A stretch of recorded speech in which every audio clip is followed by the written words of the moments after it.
Испытано на себе. Друзья, мы рады приветствовать вас на канале Якутия-24. В эфире передача «Испытано на себе». И сегодня я нахожусь в мастерской «Артник». И мы будем делать кое-что очень интересное и полезное. Сегодня у нас будет совмещенная передача. Дело в том, что во время съемок передачи «Испытано на себе» также пройдет прямой эфир передачи «Подворье». Давайте именно с него мы и начнем.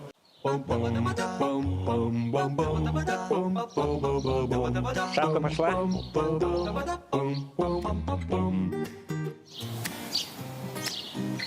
Добрый день, дорогие телезрители, добрый день, дорогие зрители национального телевидения. На каналах НВК Сахай, Якутия-24, очередной выпуск программы «Подворье», которую вот уже неделю веду я, журналист Дмитрий Аргунов. И сегодня мы находимся на замечательном таком дворе. Это производственное предприятие. И я гарантирую, что сегодня будет грязно, пыльно и очень-очень такой heavy metal. Потому что родная редакция нам поручила сделать, мне и Руслану Ачирову нам поручила сделать скамейку для ведущих программы «Утро Якутии», которую иногда в качестве хобби, что ли, ведет вот тот товарищ, которого сейчас лечат по технике безопасности, Руслан Ачиров. Всем привет. Привет, Руслан. Да, привет. Тебя залечили по части техники безопасности, да? Да. Тебя залечили, Руслан будет производить работы определенные по металлу. У него будет часть heavy metal, а у меня будет soft wood. То есть я буду заниматься некоторыми аспектами деревообработки. Артник — это одна из замечательных подрядчиков в плане благоустройства, да, и у нас любая садовая мебель там и так далее имеет много общего с теми сооружениями, которые стоят в местах общего пользования. Смотрите, какая организация у ребят. Замечательные монтажные столы, такие продуманные, хорошие. Я сделаю небольшой экскурс. Вот эта вот система, да, система, которая называется French Clutch. Вот такая, наверное, многие видели в Ютубе, да, и вот это каждая кассета вставляется вот такие полочки. Это вообще must-have в любой мастерской. Стоит оборудование по металлообработке. Вот Николай Никифоров, один из ведущих мастеров компании «Артник». Гриндер, смотрите, да, тесочки, торцовочка по металлу, всякие прибамбасики. И все это очень-очень в таком рабочем порядке. Вот это и есть рабочий порядок. А когда все вырезано и так далее, начинаешь подозревать хозяина в некой такой этой. Я не знаю, зачем металлообработки и прочим бензопила Husqvarna, да? Я не знаю. Обычно это принадлежность джиперов там и так далее. Вот Руслан, когда ездит на всякие прорывы, он использует это. Использовать, Руслан, ты куда пропал-то вообще? Ты заходи в кадр. Выстраивает кадр для того, чтобы успеть наработать. Давай, Руслан будет сегодня орудовать замечательным полуавтоматом «Аврора». Он, скажем так, уже в одном из выпусков программы «Испытано на себе». Работал уже с таким, да? Да, но один раз. Один раз работал. Ну ничего. Михаил, возьмите процесс вашего. Я буду комментировать как Супербоул, да? Да. Итак, да. Я бы хотел сразу сказать, что я вообще не опытный сварщик, поэтому, если что... Так, давайте. И Руслан отрезает заготовку.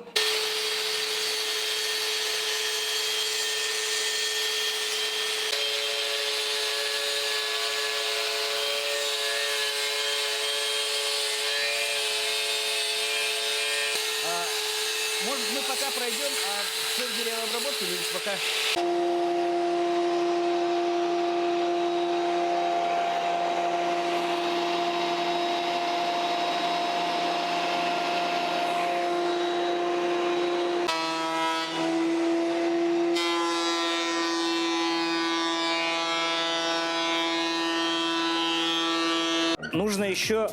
Нужно еще прогнать через рейсмус и боковые стороны, которые, будем надеяться, перпендикулярны.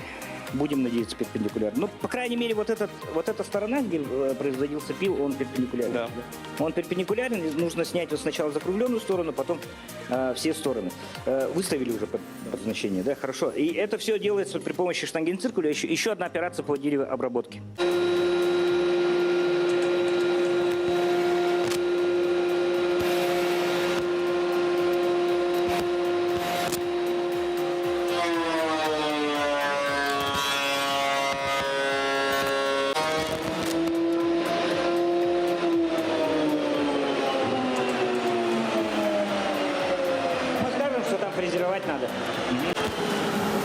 Это побольше, да?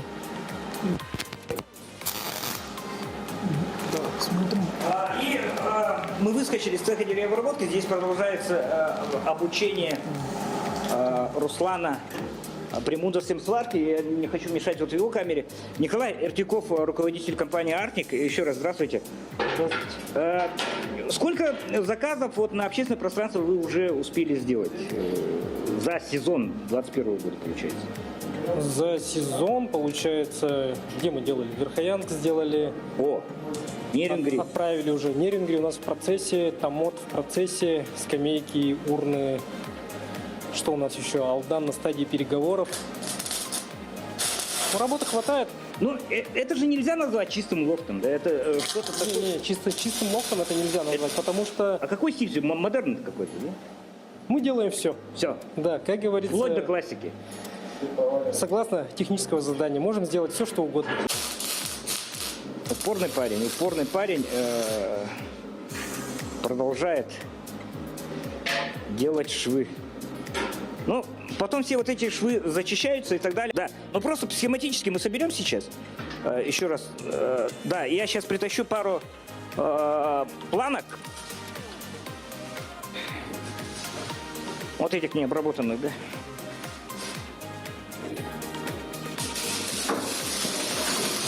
Схематически, чтобы у вас было видение той конструкции, которая у нас должна получиться. И двое человек на ширине 120 сантиметров абсолютно спокойно поместятся. Согласны, Николай? Ну, чтобы она более легковесно казалась. А потом при моделировании в специальной программе ребята... Настояли, чтобы сделать ее более прочной, Да. потому что если делать, то делать, чтобы не ломалось. Вот такая вот конструкция. У нас остается 1 минута, и еще раз мы просто схематически показываем вот наше творение.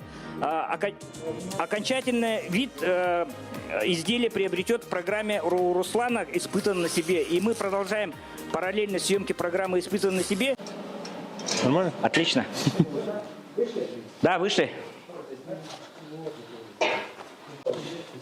Ну что, друзья, это была часть для передачи «Подворье». Был прямой эфир. И сейчас мы продолжим изготавливать скамейку. Я думаю, что в рамках нашей передачи мы покажем все до практически финального вида. Тележурналист, ведущий Дмитрий Аргунов для передачи «Подворье» вышел в прямой эфир на телеканале «Якутия-24», где познакомил с мастерской, а также, собственно, и рассказал про то изделие, которое мы сегодня будем делать. Но прежде чем перейти к нему, давайте познакомимся с Николаем Эртюковым.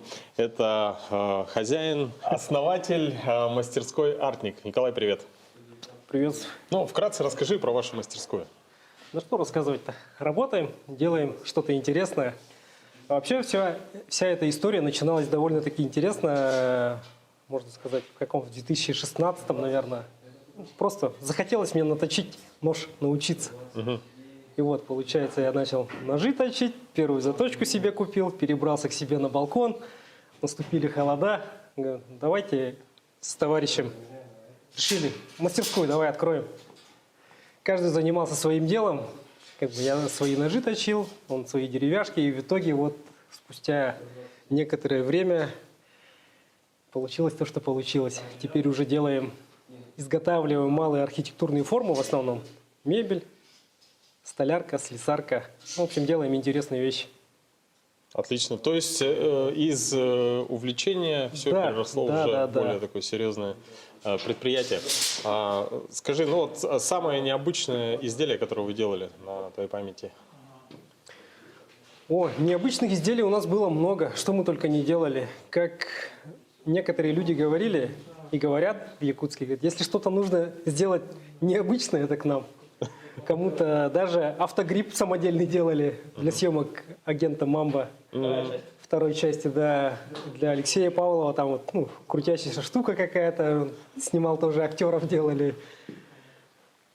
Ну, как-то грубо так. говоря, вы берете идею, то есть, которую вам говорит заказчик, и воплощаете ее в жизнь. Да, как еще один наш слоган-то звучит, ваши идеи нашими руками. Отлично. Ну что, и сегодня вот этими руками мастеров мастерской «Артник» мы изготовим скамейку. Скамейку для телеведущих эфира «Утро Якутии», одним из которых я также являюсь. То есть мне на ней предстоит сидеть, да, вместе с ведущими. И, конечно, она должна быть прочная, надежная и комфортная. Так что твоя безопасность в твоих руках. Все, давайте начнем. Металлическая часть уже практически готова. Сейчас, я так понимаю, что мы должны будем зачистить, да, швы? Сначала мы скрепим крепление под доски снизу. Она уже собранная конструкция. И потом для спинки тоже прикрепим и будем зачищать швы. Друзья, сегодня у нас 28 мая, это профессиональный день сварщиков, поэтому я хотел бы поздравить ребят с профессиональным праздником. Вот, ну и символично, что в этот день я тоже облачился, надел на маску, взял вот такой фартук и сейчас тоже приложу часть труда к этой скамейке. День сварщика празднуется последнюю пятницу мая. И именно сегодня такой день. Глаза!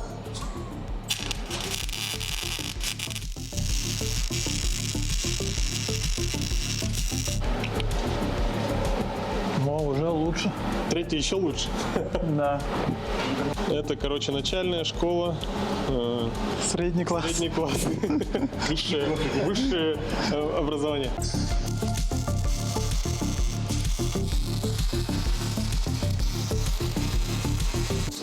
Прожог? Да, там уже труба не вплотную. Здесь она проваливается. А чтобы не прожигать, что надо делать? Отрывисто. Ну, как бы... Ведешь, чуть-чуть остановился, потом опять ведешь. Перегрел? Перегрел металл. Перегрел металл, получается, да?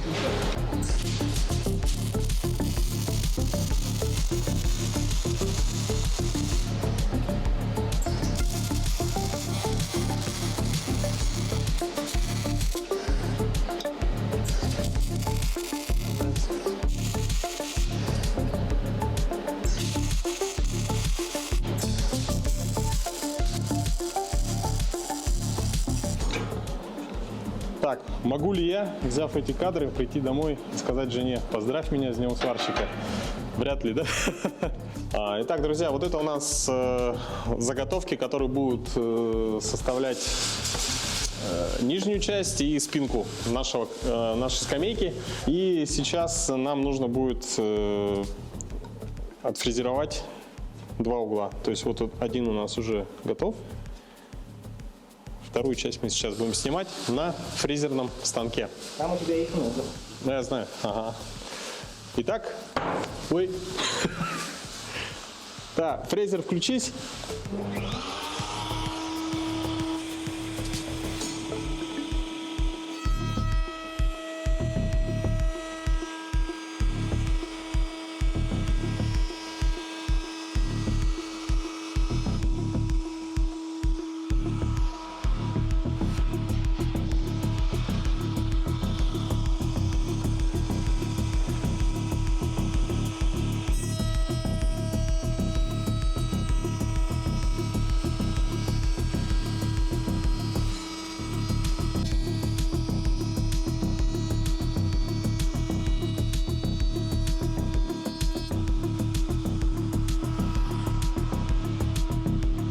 Ну, данный инструмент у нас предназначен для того, чтобы измерять влажность древесины.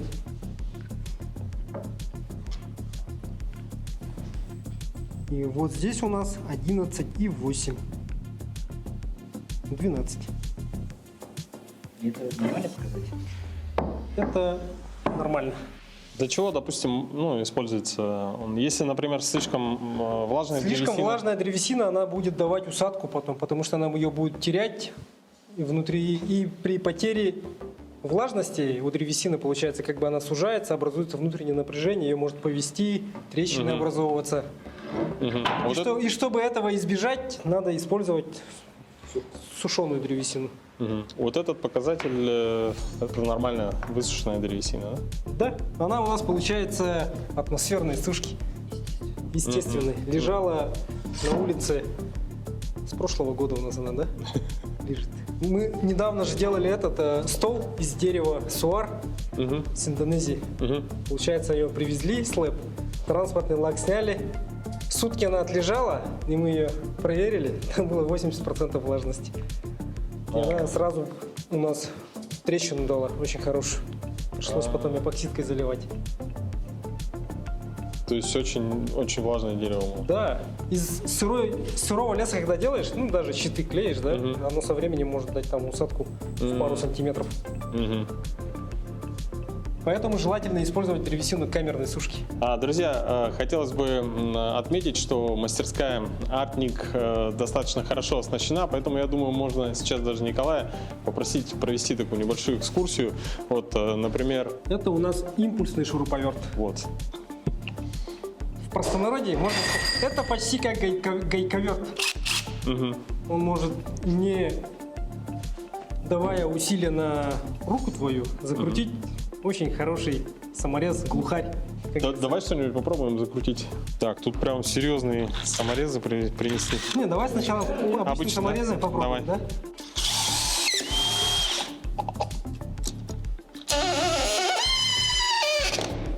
да? Так. Закручивает все равно же.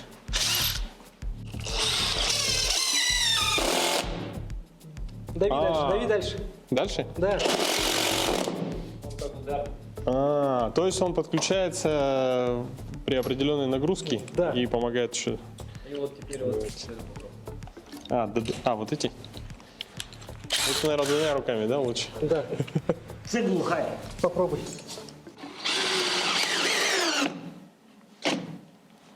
Уже все, да? Батарейка, Ничего. походу. Надо свежую. Ну, видишь, здесь у нее 65 ньютон на метр всего у этого шурика.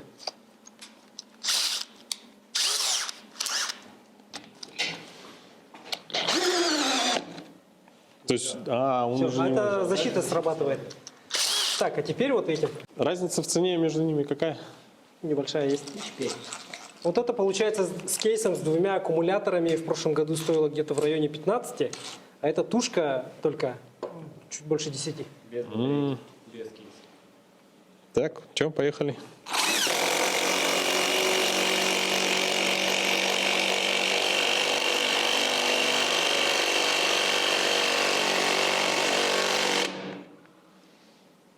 Вот и вся разница.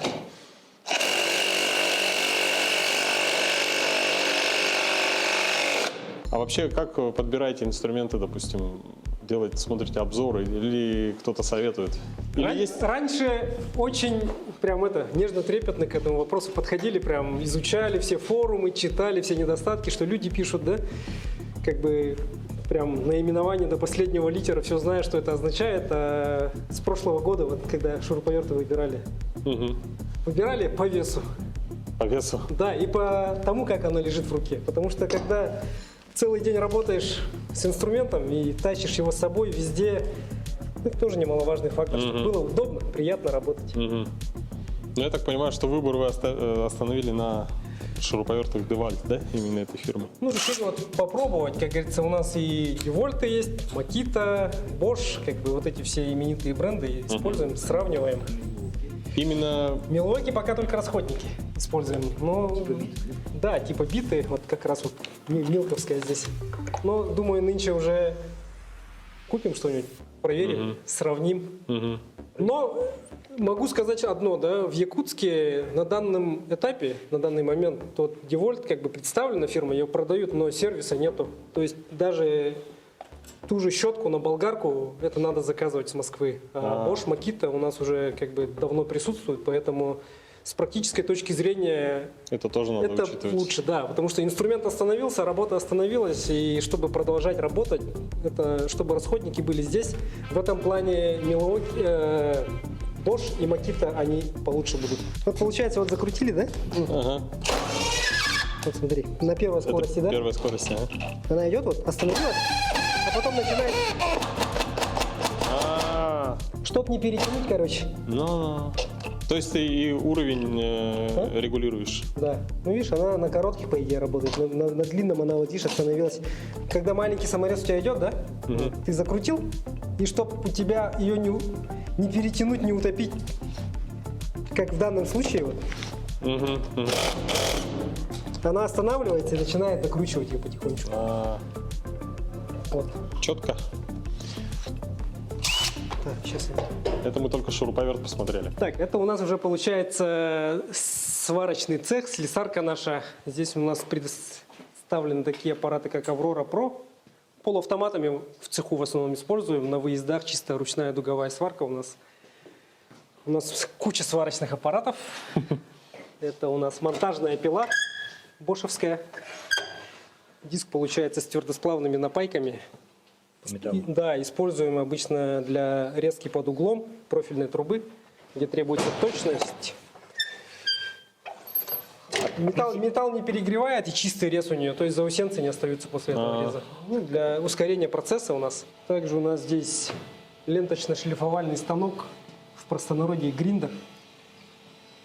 Используется для шлифовки, можно на нем ножи точить. Удобная вещь. Как говорится, 95 килограмм кузнечного счастья из Советского Союза. Наковальня. Это советская наковальня? Да, советская наковальня. Также у нас что здесь? Ну, пресс, сверлильный станок. Это у нас в слесарке свой, в столярке своя сверлилка. Плазменная резка, тик-сварка. Ну, в простонародье аргон. Среди защитных газов. Цветные металлы варим. Сами точим себе инструмент режущий. Это Тормек Т8 с водным камнем. Играем на гитаре.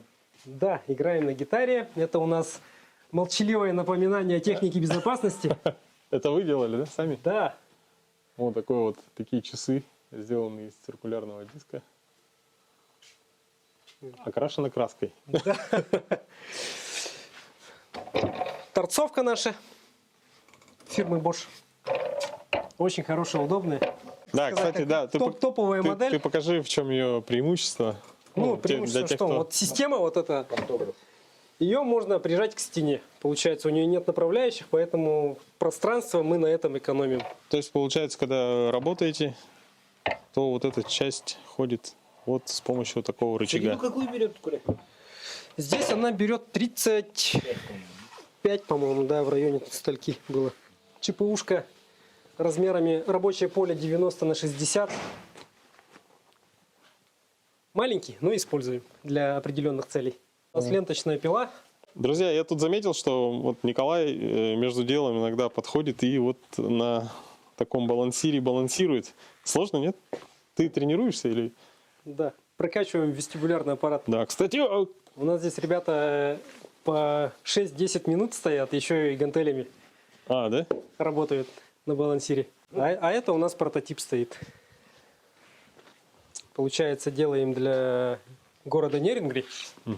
Это вот пробный образец собрали, все проверили, все у нас получилось. Теперь пустим, как сказать, в серию, как благоустройство, комфортная городская среда.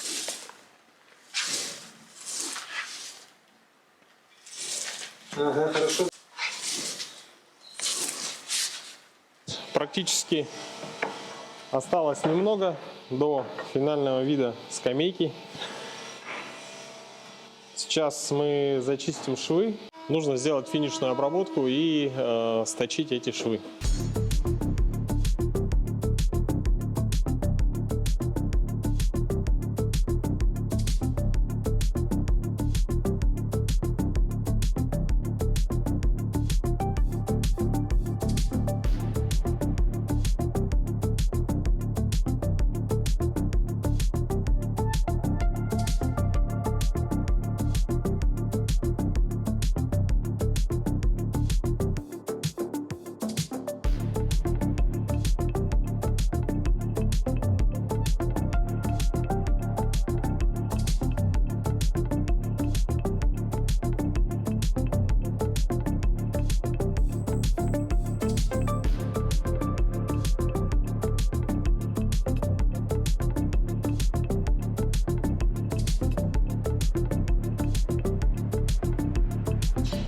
Вот я, кстати, от ребят подарок замечательный. Я тебе покажу.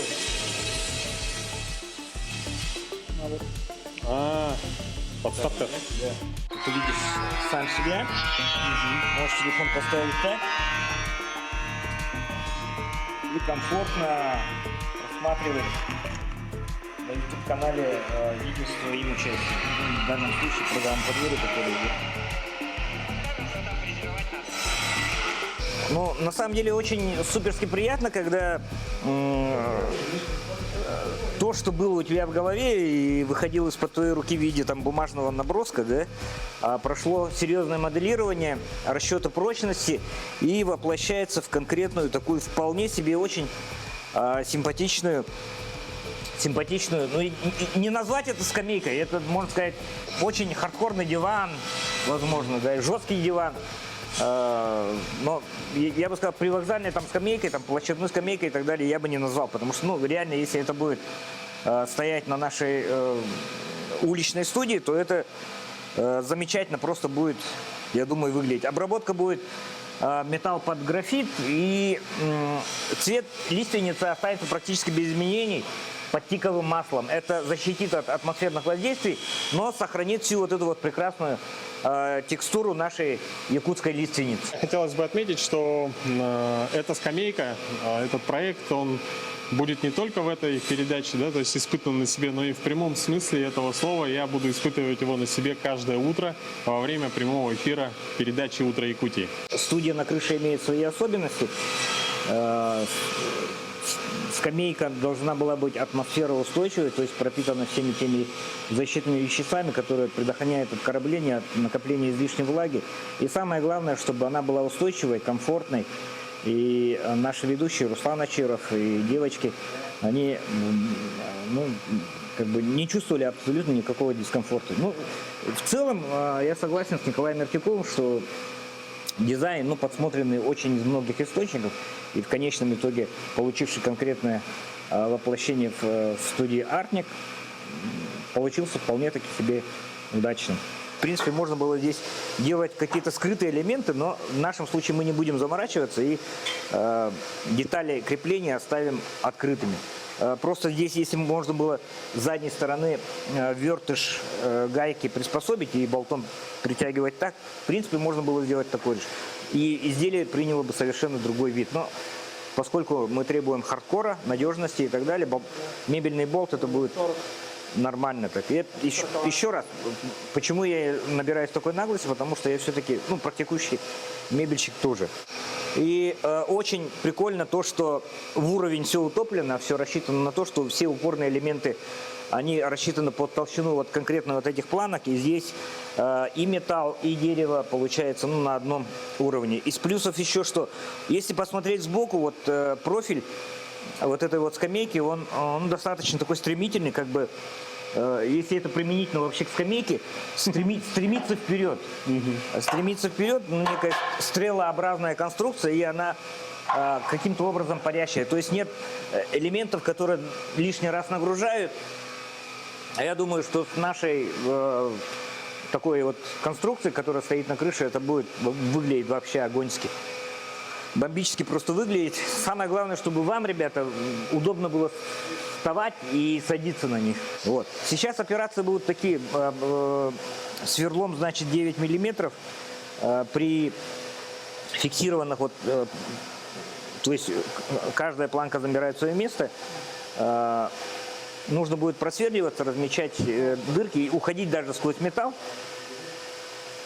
И самая очень важная сейчас операция – это фиксация первой планки, которая, ну, пограничная между вертикальной и горизонтальной. Вернее, она горизонтальная, но пограничная с вертикальной. Вот. И сейчас мастера Михаил и Николай очень тщательно вымеряют позицию именно вот начальной планки. Это как начальная планка того же шпунта и так далее, от которого все вот это вот уходит. Спейсеры нарезаны из фанеры. У них шаг примерно сантиметр, то есть зазор между планками будет сантиметр. И Михаил сейчас берет дрель и делает первое сверление. Ну, почему мы не поручаем эту операцию тебе, Руслан, или либо мне, потому что, еще раз говорю, у меня опыта работы с металлом очень мало. Но будь конструкция из дерева, я бы сделал абсолютно так же. Керница, да, начальная такой этот. потому что сверло под металл 9 миллиметров. И уходит первое отверстие.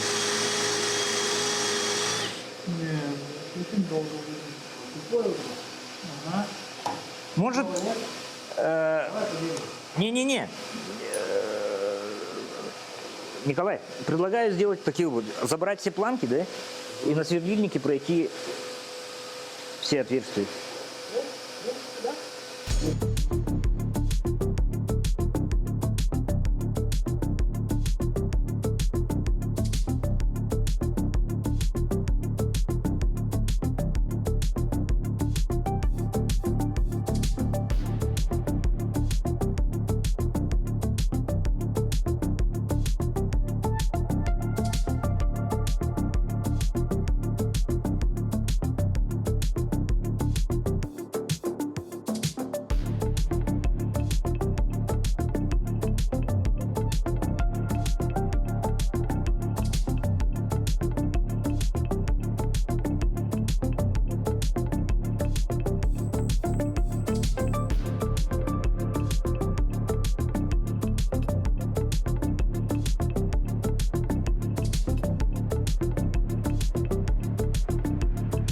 Зародилась дизайнерская, можно сказать, идея, да, о том, что можно было металл, который зачищен абразивами, оставить в таком вот виде, что ли. Типа gunmetal, да? Или brushed metal. Вот текстура вот такая, достаточно интересная на самом деле.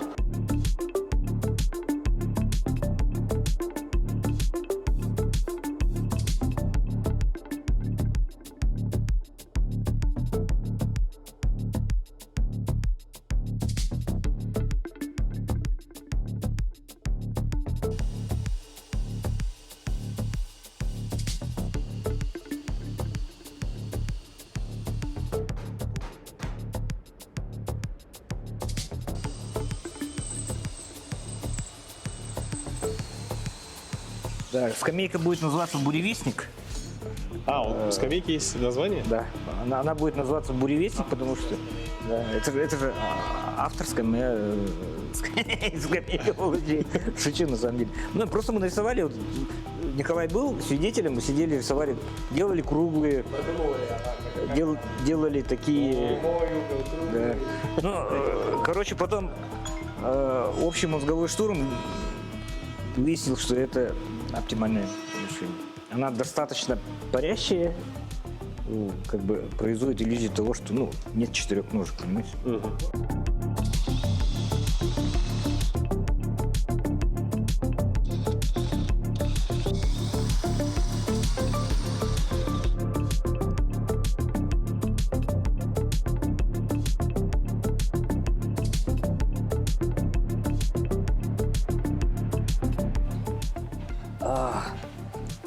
Сейчас надо докрутить.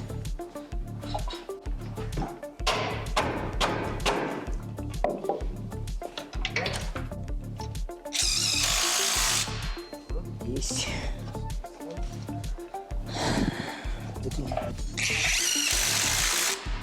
Есть?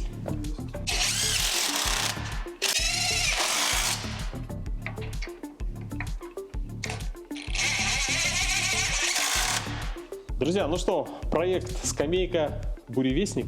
Да, да. Я бы назвал буревестник, потому что, ну, ребята согласятся, что такие очень динамичные, скажем так, углы, они чем-то напоминают, ну, не знаю, чайку, возможно. Чайка, может. Ну, как назовем? Название мы обязательно придумаем этой скамейки. Напоминаю, что эта скамейка будет служить на утренних эфирах, которые будут выдаваться с крыши здания компании НВК «Саха». И на ней будут располагаться ведущие, то есть мы, ведущие утренней передачи «Утро Якутии». Хотелось бы поблагодарить мастерскую «Артник» за практически полностью воплощение идеи Дмитрия Аргунова, да, вот в материальное состояние. То есть здесь мы видим очень красивую, интересную конструкцию. Эта скамейка Думаю, выдержит сколько? Ну, сейчас мы эмпирически выведем и как бы под твоим и моим весом сколько, но прежде всего я реально хотел поблагодарить Да.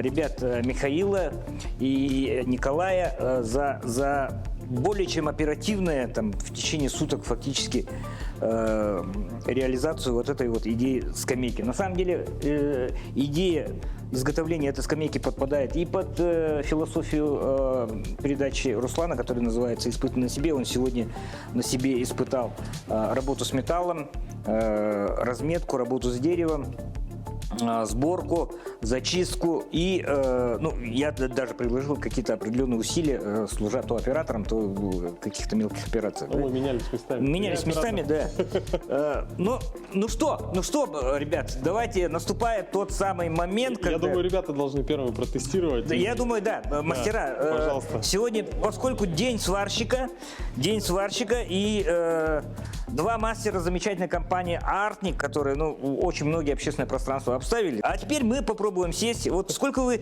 ладно, про ваш вес, а мы точно знаем свой вес, и он у нас равняется... Я 65 вешу. Ну что ты врешь-то?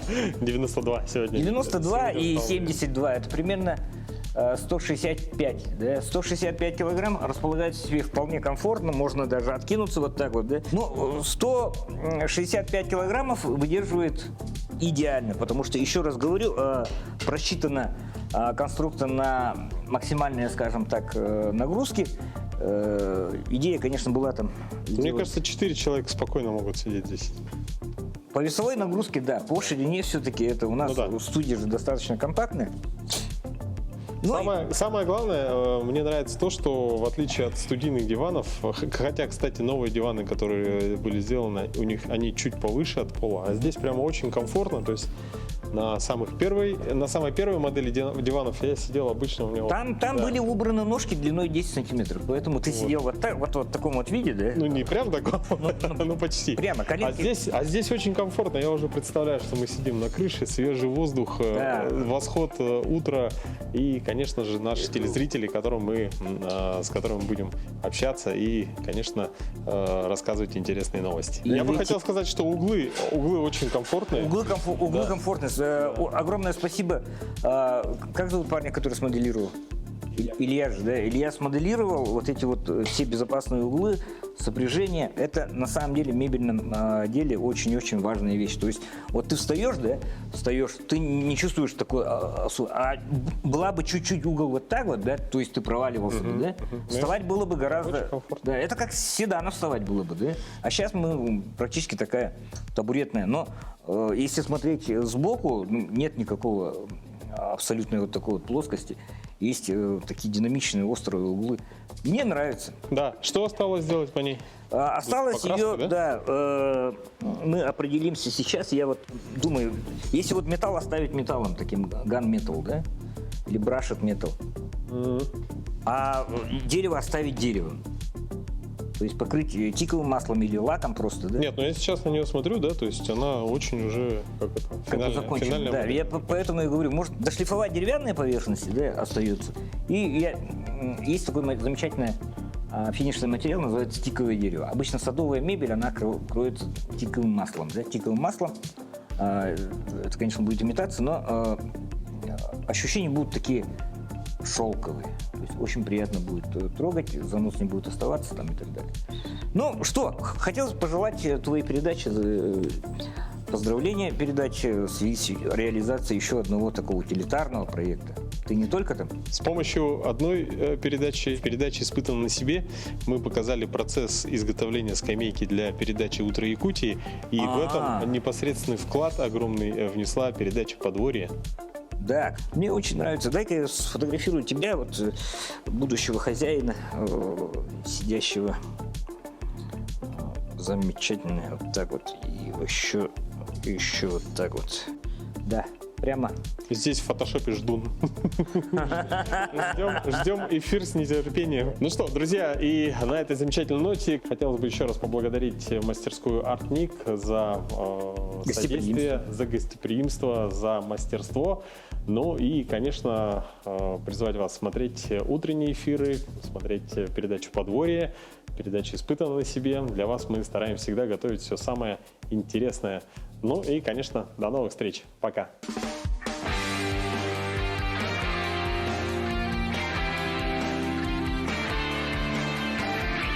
Испытано на себе.